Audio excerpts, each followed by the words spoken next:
Hello all, very good morning. Today I would like to discuss you regarding ESI program, Employees State Insurance Scheme. So coming to this topic, ESI, it is also called as Employees State Insurance. So the bill was passed in the year 1948. The act was passed in the year 1948 and it was amended in 1975 and in 1984. In 1989 and in the respectively in the year 2010. And if you see here, this was one of the important measure which was taken in the form of social security and health insurance in the country India. The main aim of this scheme is to provide certain cash and medical benefits to industrial employees in case of their sickness, in case of the maternity, or in case of any employment injury. So the main aim is to provide care for these persons, mainly the industrial employees. And if you see this act, ESI Act, it is extending all over the India. So according to ESI, which was came in the year 1948, it is covering all power using the factories other than the seasonal factories where there are more than 10 or more persons working in a particular factory. So if you see the scope here, so in the year 1975, again the amendment came and the scope was extended to several new classes. So it was extended to the small factories where there are persons like more than employing for more than 10 or 10 persons, 10 or more than 10 persons, whether power is used in the process of manufacturing or not. The scheme was extended to them, and it was extended to the shops, it was extended to the hotels and restaurants, it was extended to the cinemas and theaters, it was extended to road motor transport establishments, it was expanded to newspaper establishments. And the scheme, it has been extended to private medical and educational institutions where there are more than 20 persons working in the some states. So these are the scopes here, scope of this ESI Act. So how the administration of the ESI will take place? So it was mainly administered by an autonomous body which is called as ESI Corporation, and the minister and the union minister for the labor is the chairman here, and the Secretary of Government of India, that is Ministry of Labor, he is acting as a vice chairman for this corporation. So this ESI corporation body, it consists of members who are representing the state government as well as the central government, and the employers and employee organizations, that is from medical profession as well as from the Parliament. So if you see here, there is a standing committee. So it is consisting of the members from the corporation, and it acts as an executive body for the administration of this ESI scheme. So if you see here, the chief executive officer for this corporation, he is the director general, who is assisted by mainly 4 principal officers. So the 4 principal officers who are assisting the director general means the chief executive officer is insurance commissioner, medical commissioner, financial commissioner, and actuary. And if you see the medical benefit council, so there is a council called as this medical benefit council, and it is mainly headed by the director general of the health services of government of India.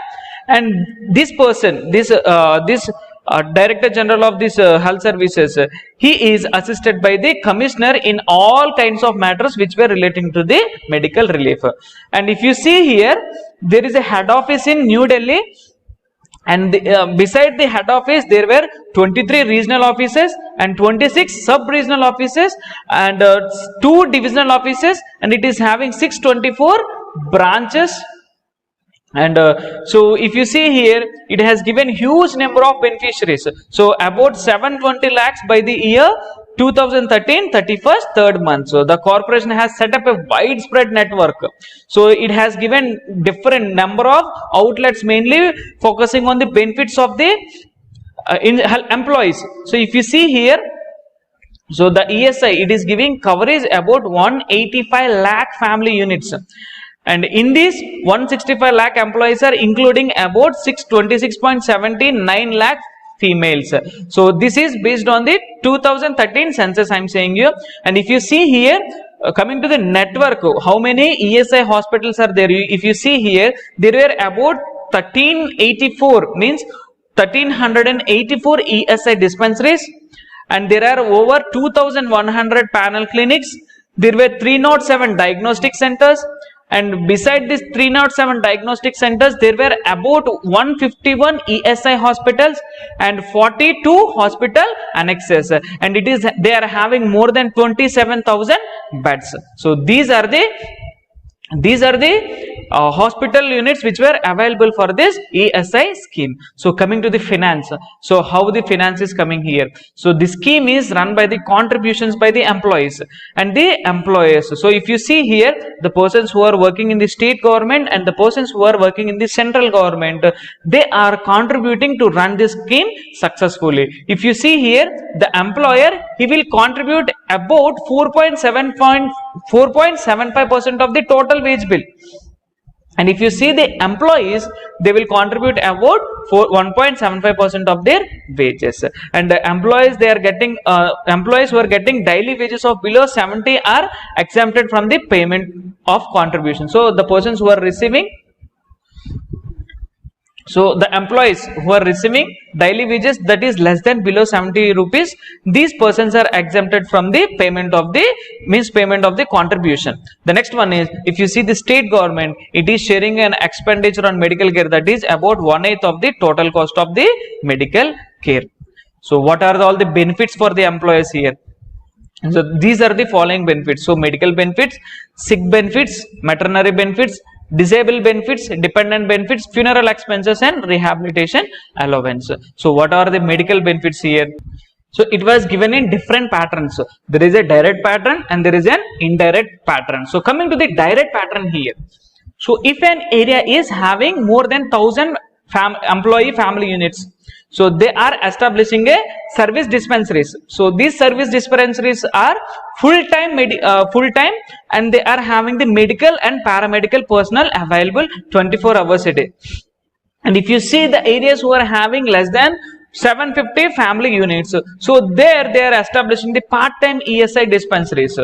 So if the employee units are less in number and they are scattered in a long distance, they are establishing the mobile dispensary units. Coming to the indirect pattern, it is called as panel system. Here a registered medical practitioner, he is designated as an insurance medical practitioner and he is appointed to provide the medical care. So this is the expenditure on medical benefit that is of 4,058 crores in the year 2000 to 2013. Coming to the sickness benefits here. So if you see this sickness benefit, this benefit is payable for a maximum period of 365 days. So if you see the daily rate, it is being about 50% of the average daily wages. And coming to this sickness benefit, it is mainly given in two types: extended sickness benefit and enhanced sickness benefit. So what is this extended sickness benefit? So if you see, in addition to the 91 days of sickness benefit, the persons who are insured, if they are suffering from the long-term diseases, so these persons are able to extend the sickness benefit, extended sickness benefit. So the maximum period is about 2 years. So if you see here, 34 disease for which extended sickness benefit with effect from 1/1/2000 year. So if you see, from the year 2000, from the month of January, so 34 diseases were included in this extended sickness benefit. Here the persons who are insured, they have been continuously employed for 2 years. If a person is continuously working for 2 years, he is receiving this extended sickness benefit. Next one is enhanced sickness benefit. So if you see here, it is payable to insured women for 14 days, mainly in case of tubectomy, and for male person in case of vasectomy for 7 days. So the amount payable is double the standard of sickness benefit. Next one is maternity benefit. So what is this maternity benefit? So this benefit is payable in case of cash. So mainly to the women who are insured. Here confinement or miscarriage or sickness arising which is resulting due to the pregnancy, or confinement or premature birth of the child or miscarriage, this maternity benefit is employed, means it can be applicable. So for confinement, the duration of the benefit is about 12 weeks, that is about 84 days. And if it is a miscarriage, the duration of the benefit is about 6 weeks. In case of sickness which is arisen due to the confinement, the benefit is about 30 days. That is about 4 weeks. So if you see here, the benefit is allowed at about full wages. And the rate of confinement expenses, they has been increased from 2,500 to 5,000 per confinement. Next one is disablement benefit. So this was mainly provided for the persons who were, this disabled benefit, it was mainly provided to the persons who were who were injured during their employee time or due to any kind of occupational diseases. So these persons, they may be, if they are injured for a temporary period or permanent disability may occur in them. So based on that, this employment disability benefit is applied. So it can be applied in the cash form other than the medical treatment.